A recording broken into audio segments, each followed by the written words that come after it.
Shivkranti TV news अन्याय, अत्याचार, बेकायदेशीर कृत्य करणाऱ्या विरुद्ध शोषित पीडित न्याय देणारा एकच आवाज। शिवक्रांती टीव्ही दिनबंधू न्यूज संपादक सत्यशोधक शंकरराव लिंगे 73 87 37 78 भटक्या विमुक्त समाजचिंतन बैठक पुण्यात। गुणरत्न सदावर्ते यांचा कायदेशीर सल्ला पद्मश्री लक्ष्मण माने यांच्या नेतृत्वाखाली। नवी पेठ पुणे येथे SM जोशी सभागृहात भटक्या विमुक्त जाती जमातीची सरकारने काढलेल्या हैदराबाद गॅझेट निमित्ताने चिंतन बैठक माजी आमदार पद्मश्री उपराकर लक्ष्मण माने यांच्या नेतृत्वात घेण्यात आली। या बैठकीला महाराष्ट्रातील समाजाचे जाणकार, सामाजिक कार्यकर्ते, नेते, कायद्याचे समन्वयक, वकील, डॉक्टर, सुरक्षित मंडळी मोठ्या प्रमाणात उपस्थित होती। या बैठकीला संबोधित करण्यासाठी, कायदेशीर सल्ला देण्यासाठी माननीय ॲडव्होकेट डॉक्टर गुरुप Sadavarte, advocate doctor Jayashree Patil, OBC नेते सत्यशोधक शंकरराव लिंगे यांच्यासह अनेक नेते मंडळी सकाळी 10 वाजल्यापासून संध्याकाळी 7 वाजेपर्यंत आपले विचार मांडून सरकारनं नुकताच मराठा समाजाचा कुणबी प्रवेश सुखकर करण्यासाठी बेकायदेशीर हैदराबाद गॅझेटचा GR काढलाय, तो सरकारनं लागू केला, तर त्या GR मध्ये भटक्या विमुक्त जाती जमाती ह्या शेड्यूल टाइम मध्ये आहेत आणि तो दर्जा शेड्यूल ट्रायला द्यावा या मागणीसाठी दिवसभर चिंतन करण्यात आलं। त्यामध्ये आपण हिंदू नाहीत, आपण 12 बलुतेदार नाहीत, गावात घर नाही, दारात येत नाही, नेहमी भटकंती करून उदरनिर्वाह करणारा हा समाज पूर्वी एकेकाळी राज्यकर्ते जमात होता, इंग्रजांच्या विरुद्ध लढत होता, इंग्रजांना जुमानत नव्हता, म्हणून इंग्रज सरकारनं यांना गुन्हेगार कायद्याखाली कॅम्पमध्ये, गुन्हेगार वसाहतीमध्ये ठेवण्यात आला आणि तो अन्यायही आम्ही सहन केला। देश स्वतंत्र झाल्यानंतर आम्हाला 5 वर्षानंतर त्या कुंपणाच्या तारा तोडून सतत करण्यात आलं, परंतु आज सगळ्यात आमच्या समाजाला मेन प्रवाहामध्ये येण्यासाठी जे कार्य सरकारनं करायला पाहिजे होतं, आम्हाला या सवलती द्यायला पाहिजे होत्या, त्या आजपर्यंत न दिल्यानं आमचा समाज अत्यंत गरिबीत आलाय, किचेचे जीवन अपमानित अवस्थेमध्ये जगत आहे। अनेक ठिकाणी आम्हाला मागे तरी समजून, चोर समजून आमच्यावर गुन्हे दाखल केले जातात, आमच्या लोकांना मारहाण केली जाते, आमच्या लोकांचे खून केले जात आहेत। आजही आमच्या समाजाचं मोठ्या प्रमाणात शोषण होत आहे। आम्हाला दाखवले नाहीत, आम्हाला सोयी सवलती नाहीत, राहण्यासाठी घर नाही, कशासाठी जमिनी नाहीत, उद्योगधंद्यांसाठी कर्ज नाही, कोणत्याही शासनाच्या सवलती आम्हाला मिळत नाहीत, विकासापासून आमचा समाज कोसो दूर आहे। त्यामुळे आजची ही चिंतन बैठक पार पडली।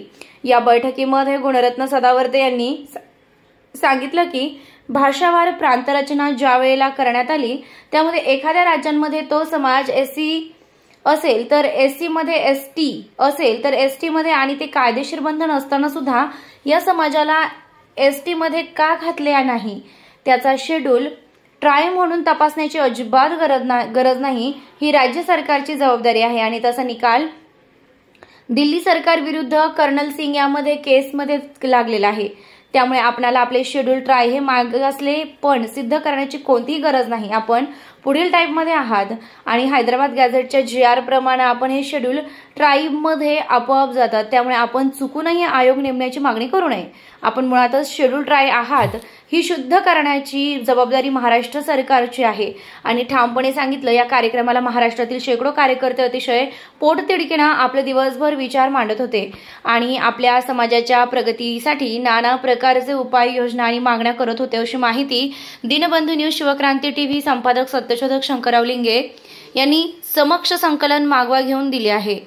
दिनबंधू न्यूज शिवक्रांती टीव्ही संपादक सत्यशोधक शंकरराव लिंगे 73 87 37 78 01 हा नंबर आपल्या सोशल मीडिया ग्रुपमध्ये जोडा। बातमी लाईक करा, शेअर करा, सबस्क्राईब करा, फॉरवर्ड करा, कमेंट करा आणि आयकॉन बेल दाबा।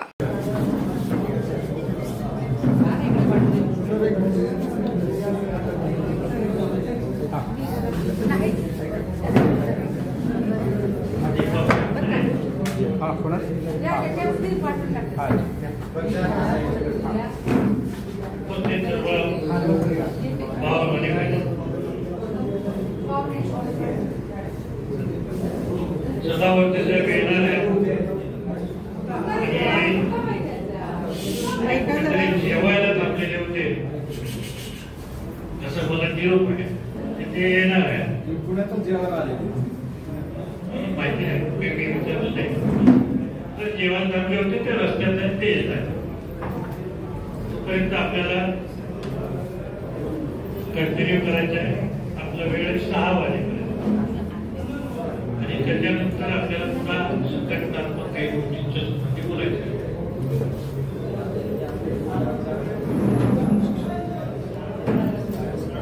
परवा तुम्ही माझं जे काही धंदा आहे ते वेगवेगळ्या चॅनलवरती ऐकलं असेल. मी पहिल्यांदा हे तुम्हाला सांगतोय, आतापर्यंत गेली 50 वर्ष आम्ही लढतोय आमच्या परीने. मधल्या काळामध्ये जेव्हा असं लक्षात आलं की आपण ऍब्सोल्यूट मायनॉरिटी आहोत जातींच्या जगात आणि या देशामध्ये सत्ता संपत्तीचं राजकारण हे जातीवरतीच अवलंबून राहणार आहे नजीकच्या काही काळात. आता जेव्हा ते बाय बर्थ मेजॉरिटी आणि बाय बर्थ मायनॉरिटी असं असेल तर ऍब्सोल्यूट मायनॉरिटीनं करायचं. म्हणजे जे नगण्य लोक आहेत ऍब्सोल्यूट मायनॉरिटी म्हणजे ज्यांची बोलतात ते इथे 1 2 घरं तिथे बोलत, तिथं 2 घरं तिथं 2 घरं असे स्टँडर्ड असलेली जी पॉप्युलेशन संख्या आहे ही कायम तशीच राहणार. तिला मेजॉरिटी होताच येणार नाही. अगदी आपण कितीही मुलं जन्माला घालायची ठरवली तरी सुद्धा ही गोष्ट शक्य नाही. बायोलॉजिकली शक्य नाही की आपण मेजॉरिटी होऊ. तर बाकीचे लोक काही हात धरून बसलेले नाही. आपली प्रजा वाढेल तर त्यांची पण प्रजा वाढेल. पर्सेंटेज काय मत राहील म्हणजे बाय बर्थ मायनॉरिटी आणि बाय बर्थ मेजॉरिटी मेजॉरिटी. या देशातल्या राजकारणाला आपल्या कुठल्याच पिढीमध्ये आपल्या तर नाही पण आपल्या कोणत्याच पिढीमध्ये आपल्याला राज्यकर्ती जमात होता येणार नाही. मी आपल्या माहितीसाठी सांगतो की मी काय सांगतोय तर हे जे सगळे लोक आहेत भटके मुक्त हे भिकारी नव्हे, हे राज्यकर्ते लोक आहेत. मी विमुक्ताय नावाचा ग्रंथ लिहिला दीपक किती लोकांनी वाचला असेल वाटतं.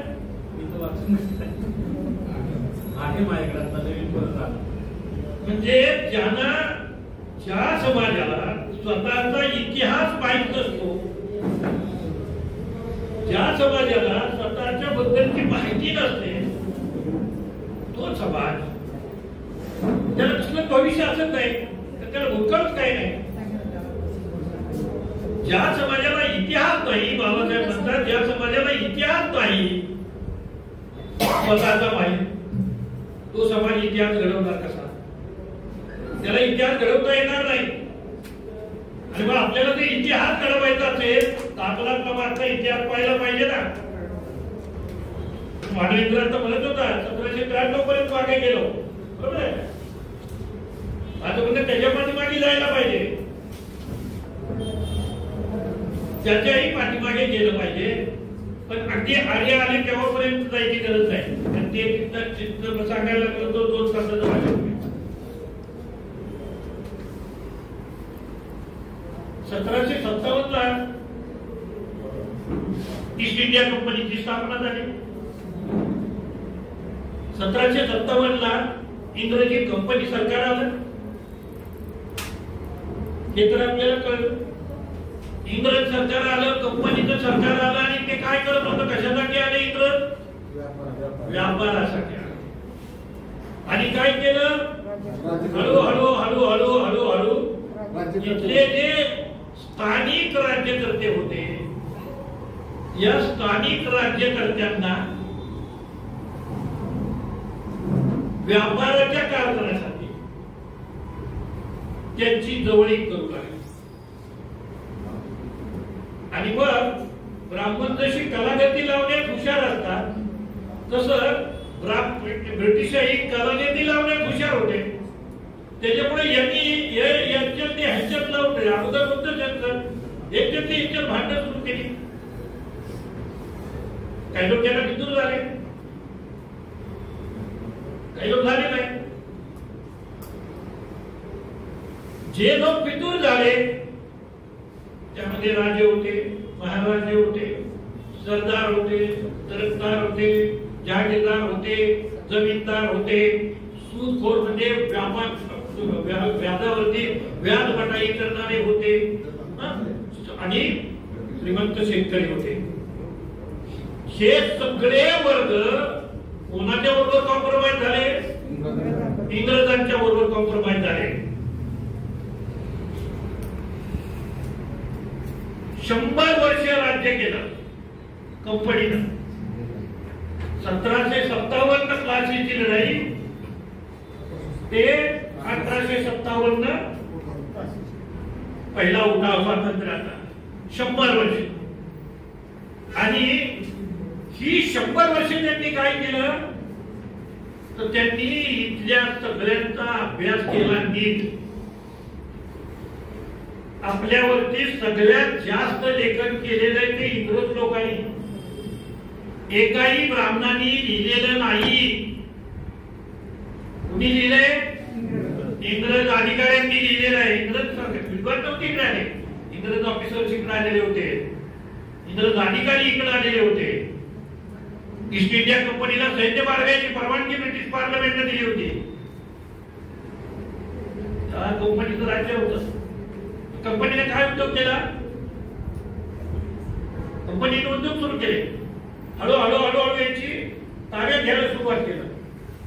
काय ताब्यात घ्यायला सुरुवात केलं? राज्य ताब्यात घ्यायला सुरुवात केली. एक एक राज्य एक एक राज्य एक एक राज्य असं ते. तर पहिल्यांदा कलकत्ता, नंतर मद्रासला, नंतर दिल्ली, असा सोबत त्यांनी विस्तार केला. हा विस्तार करत असताना 1857 बंड होईल झालं. त्याचं मुख्य कारण काय? ते बंधुईला गोळेला त्या गायीची चरबी लावली, ते डुकराची चरबी लागली, त्यांचं पाहतो गोष्टी होतं. त्याच्या व्याख्यान होतं, प्रचाराची गोष्ट होती. खरी गोष्ट ही होती की ब्रिटिशांनी आदिवासींच्या वरती, त्यांच्या जमिनींच्या वरती जमीन, जल, जमीन आणि जंगल या 3 गोष्टीवरती ब्रिटिशांनी ताबा मिळवायला सुरुवात केली. आणि सामील कोण होते? हे आधी तुम्हाला मी सांगितलं ना, हे सगळे वर्ग हे ब्रिटिशांना सामील होते. कारण यांच्या मार्फतच ब्रिटिश हे करू शकत होते. स्वतः जाऊन कुठलं खरेदी विक्री करत नव्हते. या सावकारांच्या मार्फत, जमीनदारांच्या मार्फत या गरीब आदिवासींना लुटण्याचं ते काम करायला लागले.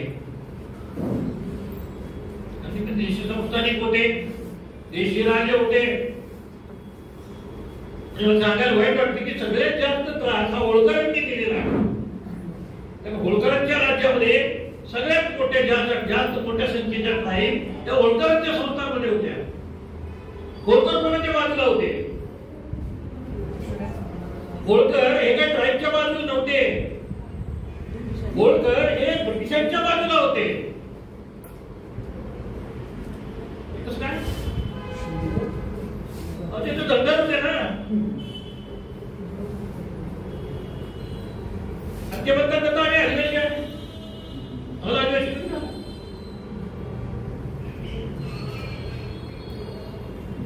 हे होळकर आणि ट्रायबल लोक म्हणजे साधारणपणे प्लासीच्या लढाईपासून ब्रिटिशांच्या विरुद्ध अगदी 1967 सालापर्यंत, किती 1967 सालापर्यंत आदिवासी रोज जंग लढत होते, युद्ध लढत होते. समजते मी काय सांगतोय ते? आदिवासींची लढाई इंग्रजांच्या बरोबर काँग्रेस सारखी नव्हती. जेव्हा काँग्रेसची चळवळ सुरू झाली तिचं सुद्धा नेतृत्व आदिवासींनी केलेलं आहे. या चळवळीमध्ये सुद्धा आदिवासी मोठ्या संख्येने सामील आहे, पण त्यांचा इतिहास कुठेही तुम्हाला सापडणार नाही की या जमातीने केला. कुठेतरी त्या भिल्लाचा उल्लेख येतो, कुठेतरी बिरसा मुंडाचा उल्लेख येतो. ती बंड किती मोठी मोठी याच्यावर झालेली बंड नाही तर हे एकच बंड आहे, अशी शेकडो बंड आहे ही इंग्रजांच्या विरुद्ध आणि देशी संस्थानिकांच्या विरुद्ध आपल्या लोकांनी केलेली आहे. इतिहासच आपला माहिती नाही आपण कोण आहे. आता ते सगळी म्हणत होतं आपण इथे कुठं आलो कसे इथे, आपण काय इथे आलो, आपल्याला काय इथे आणलंय, आपल्याला सेटलमेंट मध्ये काय आणलं, जैन म्हणून हाऊस म्हणून ते चोर म्हणाले. चोर तो कोण होते लोक? हे 1753 साली पहिल्यांदा ब्रिटिशांनी यांना ट्राईब केलं आहे, वंडलिंग ट्राईब. आणि ज्या सापडत नाही जे देशी संस्थानिक होतात त्यांचा बंदोबस्त करता आला.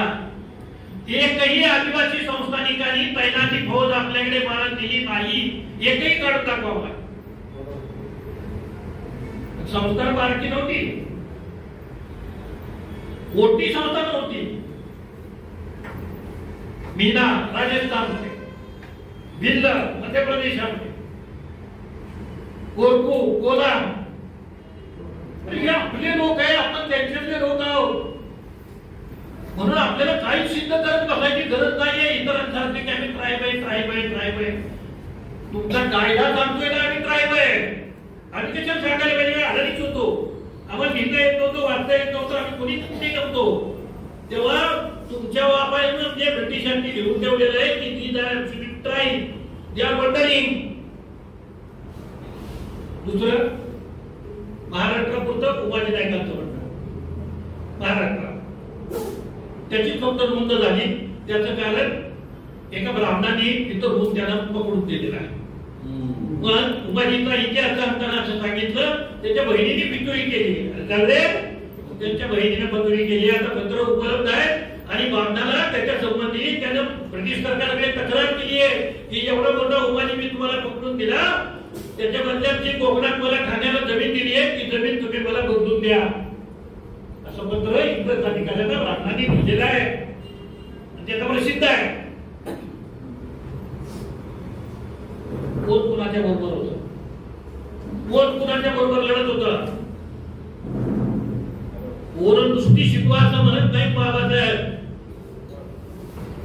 पोरं अशी शिकवा की जी पोरं आपला इतिहास धुंडाळून काढतील, आपल्या कर्तबगार माणसांचा इतिहास तुम्हाला सांगतील. आपला इतिहास कुणाला माहिती काय इतिहास, कुठून आलो, का आलो आपण. तर ह्या जंगलातल्या चाललेल्या ह्या ज्या लढाया आहेत, या लढायांमध्ये चालवणं भिन्न आहे. आणि एक दिवसाची लढाई नाही ना, 150 वर्षाची लढाई आहे. रोज लढाया करायच्या आहे. बायका पोराशी लढायचं आहे. 1857च्या बंडात देशी संस्थानिकांची मंड त्यांनी मोडून काढली. राणीचा जाहीरनामा आला, धर्मात ढवळाढवळ करणार नाही, एकमेव महत्वाचं वाक्य आहे त्या जाहीरनाम्यात. ब्रिटिश काय करणार नाही तर तुम्ही आमच्या धर्मात ढवळाढवळ करायची नाही, मग तुम्हाला काय करायचं ते करा, वाटेल ते करा, फक्त तुम्ही एक गोष्ट करायची नाही, आमच्या धर्मात ढवळाढवळ करायची नाही.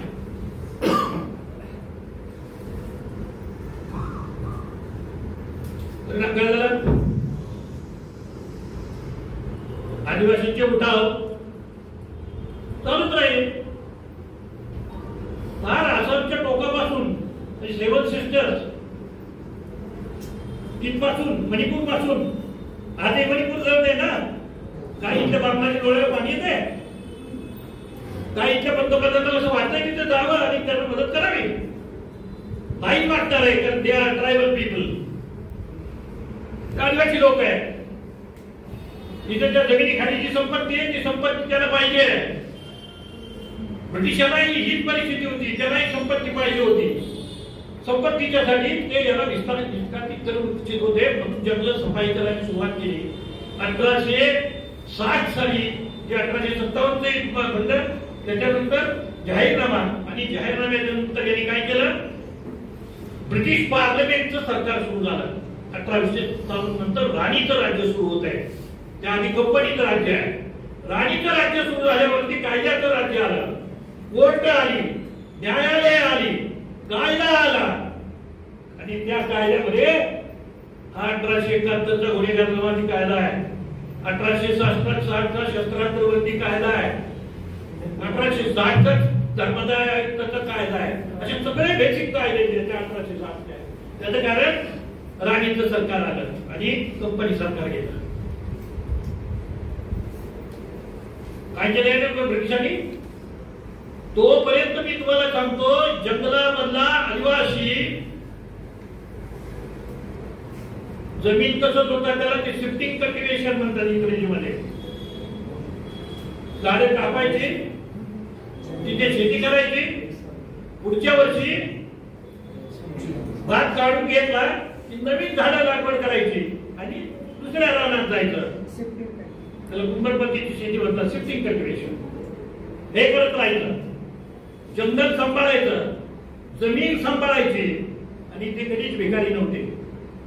ते कधीच कुपोषित नव्हते. ते कधीच उपाशी मरत नव्हते. तर त्यांच्याकडे जेवढी अफाट संपत्ती होती तेवढी अफाट संपत्ती कुणाकडेच नाही. आज सुद्धा कुणाकडे आहे. ती सारी हिरावून घेतली ना. ब्रिटिशांनी जंगलाचा कायदा आणला आणि सगळी जमीन सरकारच्या मालकीची झाली. या सरकारच्या मालकीच्या विरोधी बिरसा मुंडाने बंड केलेला आहे. कंट्या विलानी बंड केलेला आहे. आणि उमाजी नाईक तर स्वतः राजा व्हायला निघाला होता. आणि दक्षिणेतही बंड झालेली आहे. त्या सगळ्या बंडांचा नेता अभ्यास करतोय की याच्यासाठी की राघोशी कोण कुठली काय आहे की एकटेच कशी पराक्रमी आहे. महाग एकटेच कशी पराक्रमी होते. का मारण्याला लोक भीत होते. का मारण्याला लोक भीतात. आज सुद्धा आताची म्हणजे आज काय परिस्थिती आहे बांधायची बसायची माहिती नाही मला. मी जेव्हा बांधायचं काम करायला पहिल्यांदा लागलो तेव्हा पारधी चबड्यावर बसत असतात. कुणीही बांधणी घालून बसणारा पारधी दिसणार नाही. पारधी कुणावरही तुमच्यावर विश्वास ठेवणार नाही. मला स्वतःला जातीसाठी पारधी काढी लागली आहे. तर महादेवच्या पंचायतीमध्ये बसायचं तर शक्य नव्हतं. बसून देत नव्हते. आमचा बजरंग काळे तुडून सांगत होता आसाराम गुरुजी मी आणि बजरंग काळ्याने तिघे गेलो होतो आणि मुद्रे सांगतो. पंचायत चालू होती. पंचायतीत आम्हाला बसायचं होतं. आम्ही लाख त्यांना सांगत होतो की आम्ही भट्ट्या उत्तरचं काम करतोय. भट्ट्या उत्तरचं काही करत नव्हतं. ते म्हणले आम्हाला माहिती नाही. तुम्ही इथं बसू शकत नाही. बजरंग म्हणाला काय करायला लागेल पण त्यानंतर इथं बसायचं आहे. ते आपले लोक आहेत. म्हणजे आम्ही सांगितले कारण काय फक्त मी म्हणतो. त्यांनी हे ढेकळत चालली पंचायत आंब्याच्या झाडाखाली होत्या. ढेकळ उचलला गेला हातावरती खाम नाही. आम्ही ठिकाणी कौत आटतो का फक्त काय बसायचं. इतकी कडवी जमा पायावरती बसायचं कशासाठी तर समोरच्या माणसाला हात उचलल्याबरोबर कमीत कमी 10-20 फूट आपल्याला उडून पडता आलं पाहिजे. त्याला वेळी पुढेच म्हणतात. हातकर उडते तितकं जात पडते. समजतं राजपुताना तिथली मीना जमा या आदिवासी संकॉल पुढारी आहेत ना याला पायताना धरून मारलं पाहिजे. कसला अभ्यास आहे. कशाचा अभ्यास आहे. तुमच्या नशिबाने तुम्ही त्या यादीमध्ये गेलात. आम्ही लोक तुमच्या रत्नामासाचे आहोत ना. मूर्ख होत तुम्हाला एवढी जे पुढारी ते तुम्हाला सांगत होते मी जिवंत असेपर्यंत तुम्हाला हात देऊ देत नाही, तेव्हा मी त्याला एवढंच सांगत होतो की म्हणतो सुट्टीला आम्ही ट्राईब आहे, तुम्हाला कळतच नाही की आम्ही ट्राईब आहे. आम्ही नुसते ट्राईब नाही, आम्ही पनिशमेंट सहन केलेले ट्राईब आहे. कशा पनिशमेंट झाले, का पनिशमेंट झाले सांगतो. शस्त्रास्त्र बंदी झाल्यामुळे बाकीची सगळी शस्त्र बंद झाली. लढायचं कसं? देतापटा, भाला, बर्ची, कुऱ्हाड आणि गोबर याच्या बळावरती लढाई करायची. आणि त्यांच्याकडे बंदुका, पिस्तूल, ह्यांच्याकडे शून्य, ह्यांच्याकडे सगळ्यात मोठा यांचा सगळा जो असेट होता ते जंगल, झाड आणि पर्वत, डोंगर, सुरुवात. ज्या वाटेने ब्रिटिशांची घोड्यावरती चढून येत असत त्या खिंडीत बरोबर झाडावरती हे बसायचे. दिवसभर बायका गोटे जमा करायच्या. गोटे पोरांच्या गोट्या असतात ना, गोट्या करायच्या खालची गोट्या, तशा गोट्याचे दगड त्याच्यामध्ये गोपनीच्या ठावळात बसला पाहिजे असा दगड. हे दगड शोधायचे, यांनी ते दगड घ्यायचे, घुंगडीत बांधायचे आणि झाडावर बसायचं. आणि इतका अचूक दगड जायचा की जितके अचूक बंदुकीची गोळी जाते तितकाच अचूकपणे दगड जायचा आणि समोरच्या माणसाच्या कुठे बसायचा, बरोबर आकारावरती बसायचा. नजर त्याची आकारावर असायची. घोड आणि तो तिथे चालता पडायचा की ती वळी एकही ब्रिटिश चढू शकत नव्हता आणि ब्रिटिशांचा प्रचंड पराभव होत होता. कोण करत होता? देशी संस्थानिकांनी हार मांडली होती, ती सगळे शरण गेले होते. लढत होते ते फक्त आदिवासी होते. म्हणून 1871 त्यांना बाय बर्थ क्रिमिनल ठरवलं. एखाद्या माणसाला गुन्हेगार ठरवणं वेगळं, जमात गुन्हेगार जेव्हा ठरते याचा अर्थ काय होतो? तर तुम्हाला सबंध बस्ती विस्थापित करायची आहे आणि जी बस्ती विस्थापित करता येत नसेल तर ती जाळून नष्ट करायची आहे. सगळे प्रयोग चालू होते. याचे गुरुत्व आपल्या लोकांनी बंद केलेली आहे. नाही आपण इतिहास लिहिला, नाही आपल्या माणसाला लिहिता वाचता येईल. लोक कथा घ्या, त्या लोक कथा तर सांगतात. लोक कथा सांगतात ना आम्हाला की आम्ही कुठून आलो. याला काय करायचं, यांनी काय करायचं काय या लोकांचं? तर यांना मायग्रेट करणं. म्हणजे पंजाबातले लोक आहेत, ते पंजाबातले जे आदिवासी आहेत त्यांना उचललं आणि महाराष्ट्रात आणलं. तामिळनाडूतले लोक उचलले, म्हणजे कंधार भाग आहेत ते पंजाबातले आहेत, ते काश्मीर मधले आहेत, काश्मीर मधले ते पंजाब मध्ये आहेत, काश्मीर मधले टोळ्या आहेत, कंधार भागाच्या टोळ्या ह्या काश्मीर मधल्या टोळ्या आहेत. त्या काश्मीरात मायग्रेट होऊन पंजाबात आल्या इंग्रजांच्या विरोधामध्ये. पंजाबात आल्यानंतर त्यांना अरेस्ट झाल्या, बायका पोरांची तांडे केले त्यांचे जप्त आणि ते सगळे महाराष्ट्रामध्ये आणले आणि 52 सेटलमेंट मध्ये कंधार भागांना नामण्यात आलं. राजस्थान बंद आहे, मीना राजस्थानामध्ये आले. मीना आपल्या इथं सेटलमेंट मध्ये होते. मीना इथून परत गेले. They are tribal today. मोठी जमात आहे मीना. ब्रिटिशांच्या विरुद्ध मोठी लढाई केलेली आहे त्यांनी. ही मीना ट्राईब आहे, ती राजस्थानाची आहे. राजस्थानातून इकडे आहे. उद्या आली ब्रिटिशांनी त्यांना बाय फोर्स अटक करून त्याला इकडे आणलं आणि सेटलमेंट टाकलं. काही काळी हे मूळचे तामिळनाडूचे आहे. देववेंकटराममध्ये देववेंकटराम हा जो पर्वत आहे त्या पर्वतावर हे काही काळी स्वतंत्र देशभर गेले. ज्या काही काळी शरणागती पत्करली त्या काही काळ्यांना जागेवर ठेवलंय. दे आर कोरवा, कोरवा, कोरवी, कोरवा, कुरवंजी, कुरवंजी तमिळनाडूमध्ये त्या कोरबंदी त्या मराठा राजा होते वेंगोजी त्यांच्या दरबारामध्ये जे नृत्यनाट्य होतं हे नृत्यनाट्य हे कैकाड्यांचे नाट्य होतं. तमिळ कल्चरचं भर या जमाती करायच्या.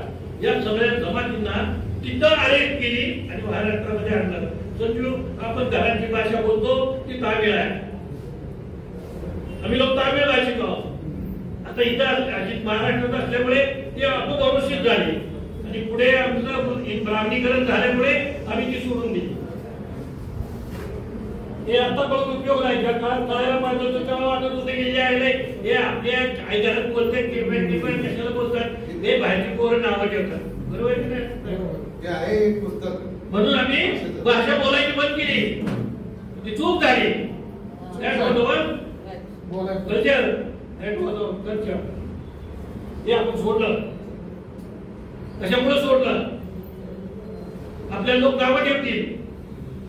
बरोबरच होते. इथं बहुसंख्याक मराठी भाषिक लोक होते.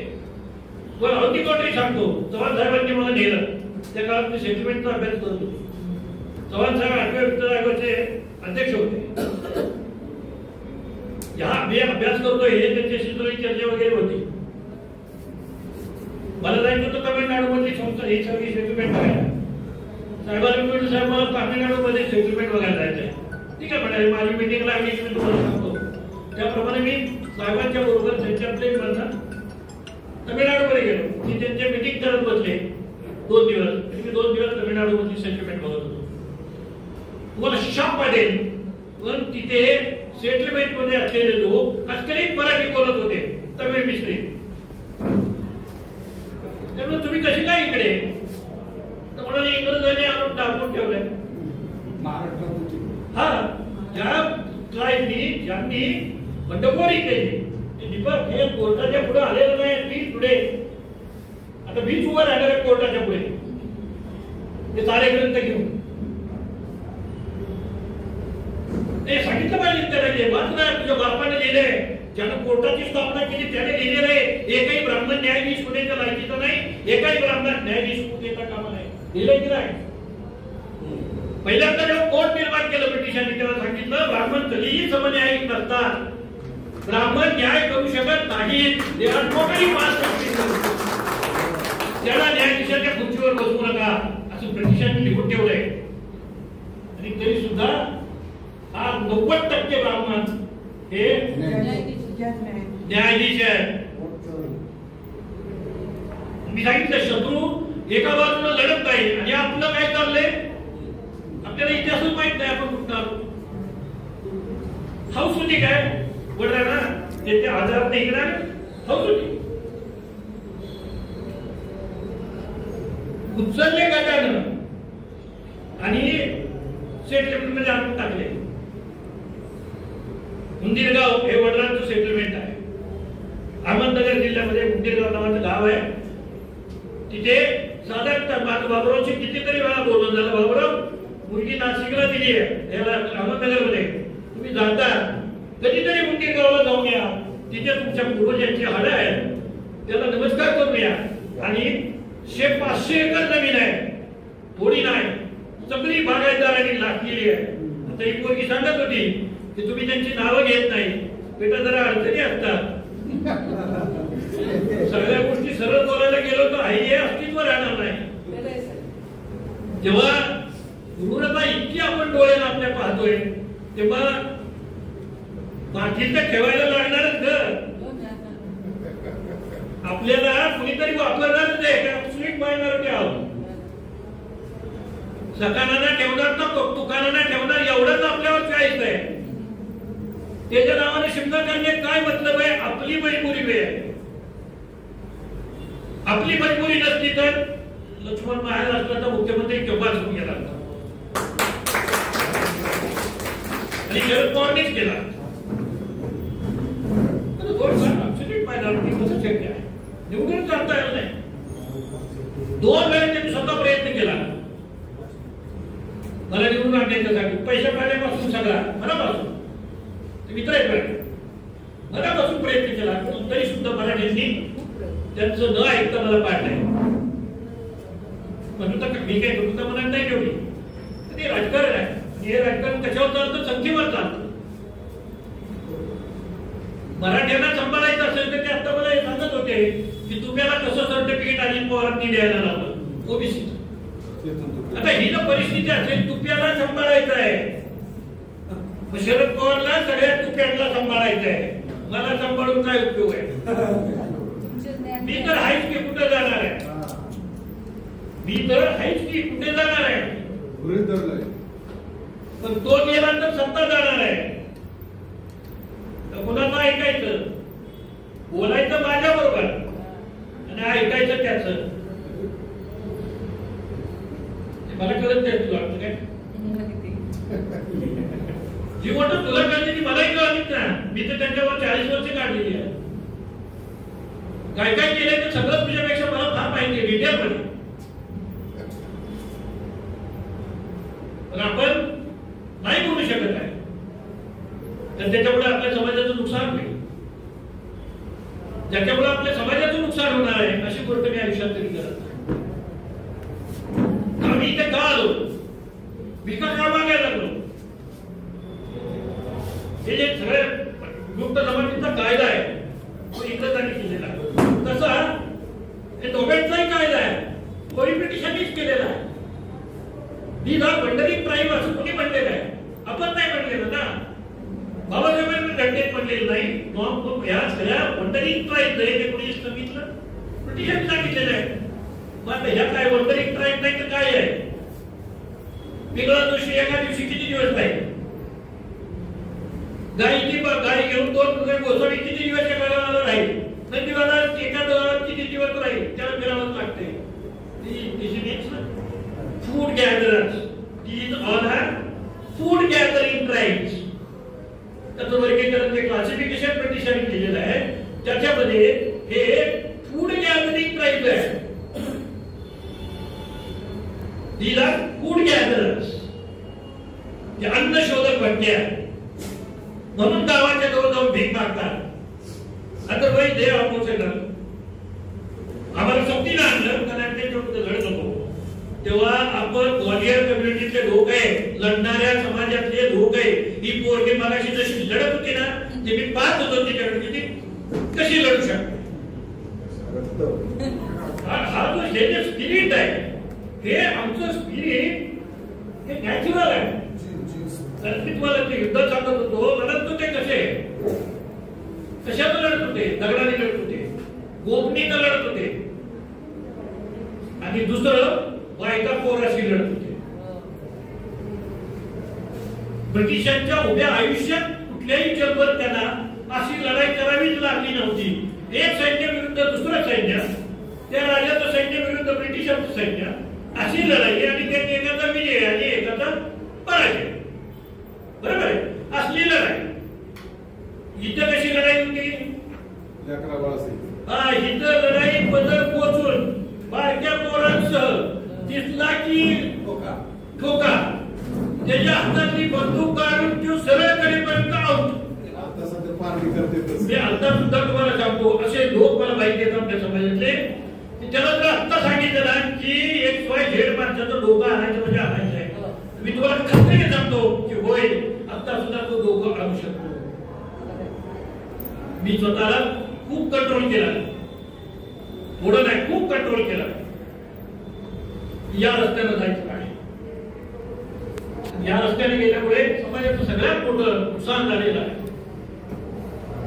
80 वर्ष ओपन जेलमध्ये काढण्यात आलेली आहे. क्रिमिनलचा स्टिग्मा ठेवून आयुष्यभर जगावं लागलेलं आहे. आजही तो पुसला जात नाही. शिकलेला असला किती काही झालं तरी त्याची जात जात नाही. म्हणून त्या रस्त्याला जायचं नाही. नाही तर पायाला दगड मारणारी नुसती गोष्ट नाही आहे. पायाला दगड मारणारे लोक, पायाला भिंती चढणारे लोक, टाचत भिंतीला चढ त्यांचीच पावला जातो, त्यांचीच पोरं मारा आणि आपण शब्दासारखे गप्प आहोत. आपण काहीच करत नाही. मी पॅन्थर मध्ये होतो, तरुण होतो तेव्हा मंदिराच्या गाड्या तोडत सोड.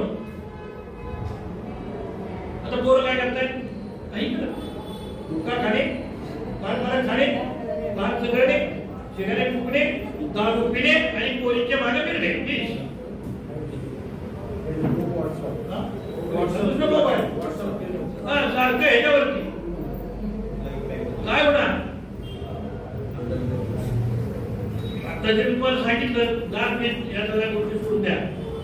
आपण धर्मव्यवस्थेतले लोक नाही, मी जबाबदारीने बोलतोय. आपण ब्राह्मण आहोत काय? नाही. आपण क्षत्रिय आहोत काय? आपण वैश्य आहोत काय? आपण शूद्र आहोत काय? आपण अस्पृश्य आहोत काय? अतिशूद्र आहोत काय? मग आपण हायकोर्ट. तर आपण ब्रोकन मेन आहोत. ज्याला बाबासाहेब म्हणाले ब्रोकन मेन, हे ब्रोकन मेन आपण लोक आहोत. म्हणजे जे विस्थापित झालेले आहेत जंगलापासून आणि गावाच्या जवळ आले, त्यात पहिल्यांदा जे अस्पृश्य अटींवरती आले आणि अग्रीमेंट करून गावाच्या शेजारी राहिले, त्यांना गाव उसाच्या बाहेर ठेवला. शेवटची त्यात आलेली कम्युनिटी ही मातंग आहे, पण ते क्रिमिनल ट्राईब आहे. मातंग गोंड हे जे गोंडी संस्थान आहे ते कुठून आहे? आंध्र प्रदेश, हैदराबाद पासून ते समस्त मध्य प्रांतापर्यंत हे गोंडी राज्य आहे. हे गोंड कोण होते? गोळकोंडा. त्याच्यात माहिती आपल्याला हे आज अजून क्रिमिनल ट्राईब. हे सगळ्यात माहिती सातारला की आज जे गोंड आहे, आज जे कोलाम आहे, ते एक झाले 1871च्या गुन्हेगार काय झाले. Why they are settling the tribe? Why they want? आमचे ताटे काय? आमचे भाई पाहुणे आहेत. बिल आहे, संतार आहे. अगदी तिकडे खोराक आहे आसाममध्ये.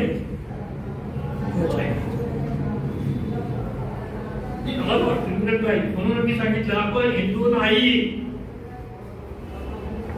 बहुसंख्य हिंदू लोक असल्यामुळे आपण स्वतःला हिंदू म्हणतो. आदिवासींना धर्म नाही, आदिवासी हिंदू नव्हे, आपलेच नव्हे, जगाच्या पाठीवर कुठलेच आदिवासी कुठल्याच धर्माचे अनुयायी नाही.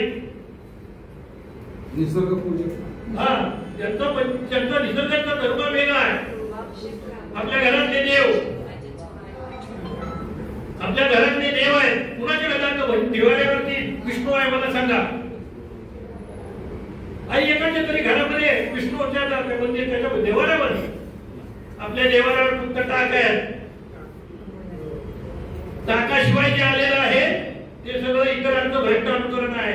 इतरांनी मला पाहणा म्हणून गणपती घेऊन बसवला, मी पण असा अवसर बसवला होता. ती बघ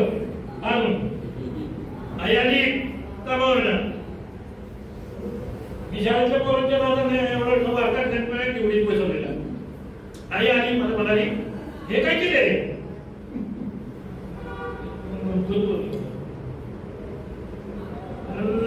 कशाला आणली बॅग? उचल पहिल्यांदा. म्हटलं सगळी पोरं बसत त्यांच्या घरात मी पण बसत. सगळी पोरं पाटलानी काढतात, तुला कुठे काढतात? काय प्रश्न गप उचल म्हणाली. हे आपल्याला धार्जिक नाही. आहे काय म्हणाली? हे आपल्याला धार्जिक नाही. तरी मी रडायला लागलो. म्हणल्यावरती म्हणजे वस्तू जर ठेवलंच ना तर घरात साप निघत. मग मी घाबरलो आणि संध्याकाळचा गुपचूप घेऊन गणपती हे टाकून दिला. आमचा त्याच्याशी काही संबंध नाही. ते माझ्या आई महाराज असलेल्या आईला कळत होतं आणि आता शिकलेल्या पोरींना कळत नाही. ते आपलं धार्जिक नाही, आपलं नव्हे. हिंदू नाही, त्या भानगडीतनं बाहेर पडा. पोटा पाण्यासाठी जे करावं लागलं ते आपल्या पोटा पाण्याचा दंड होता. त्याच्या परीनं काही होतं. अदरवाईज त्रिशूळ कशाला लागतं? हे कोण आहेत नागपंथी सगळे? फायदा आपल्याला किल्ला पद्धती इतिहासामध्ये पाहिला का नाथांचा कधी इतिहास? ज्या नवनाथाच्या नावाला आपण तू म्हटला आम्हाला कधी तो मान आहे, त्या नवनाथाबद्दल ह्यातला काय माहिती का त्या गेल्याला? सारे काही नाथपंथी आहे. मी जेव्हा बुद्ध स्वीकारायचा निर्णय घेतला तेव्हा साऱ्याचा अभ्यास केला म्हणून केला. मी मूर्ख नाही. मी साऱ्याचा अभ्यास केला, नाथपंथाचा अभ्यास केला. हे नवनाथ कोण आहे? हे सारे दुधाच्या मिळाले आहे, सारेच्या सारे दुधाच्या मिळाले आहे. जेव्हा लायब्ररी जळत होत्या ना, तक्षशिला आणि ते सगळं जळत होतं, त्यावेळेला नवनाथांनी ते सबंध ग्रंथ, जळणारे ग्रंथ उचलले आणि गाडवांवर घातले आणि ते नेपाळला नेले. हा नेपाळमध्ये जे ग्रंथ आहेत